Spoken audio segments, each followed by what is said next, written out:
ফুটন্ত গরম পানিতে 1 চা চামচ মেথি আর কালো জিরা দিয়ে কি তৈরি হতে যাচ্ছে দেখতে থাকুন। তো এখানে আমি 1 চা চামচ মেথি দিয়ে দিয়েছি।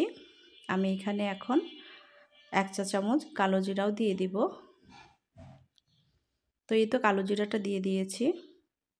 এখন এতে আমি দিব 2 চা চামচ পরিমাণ চা পাতি। তো চা পাতিটা দিয়ে একটু নাড়িয়ে নিয়ে আমি চুলাটা জ্বালিয়ে দিব। তারপরে কিছুক্ষণ রান্না করতে থাকবো। তো রান্না করতে করতে পানিটাকে কিছুটা শুকিয়ে নিতে হবে, মাঝে মধ্যে একটু নেড়ে দিতে হবে।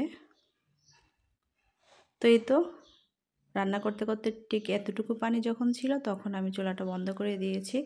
এখন এটাকে ঠান্ডা করে ছেঁকে নিচ্ছি। এই যে আমি ছেঁকে নিয়েছি, তারপর এটাকে ঠান্ডা করে নিব। আর যতটুকু আছে আমি একটা চামচ দিয়ে চেপে চেপে এর রসটা বের করে নিয়েছি।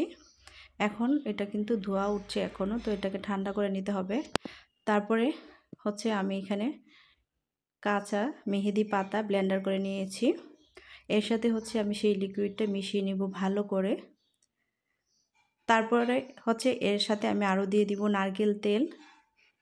এগুলো ভালোভাবে মিক্সড করে নিতে হবে। তারপরে হচ্ছে মাথায় একদম চুলের গোড়ায় দিয়ে দিতে হবে। চুলের উপরে সুন্দরভাবে দিয়ে 1 ঘন্টা রেখে গোসল করে যখন মেহেদিটা শুকিয়ে যাবে তখন গোসল করে নিতে হবে শ্যাম্পু দিয়ে। তো শ্যাম্পু দিয়ে চুলটাকে ধুয়ে তারপরে দেখবেন চমৎকার, আপনার চুলটা হাত দিলেই বুঝতে পারবেন যেটা কত ভালো একটা ভিডিও ছিল। তো ভিডিও ভালো লাগলে লাইক কমেন্ট শেয়ার করে দিবেন।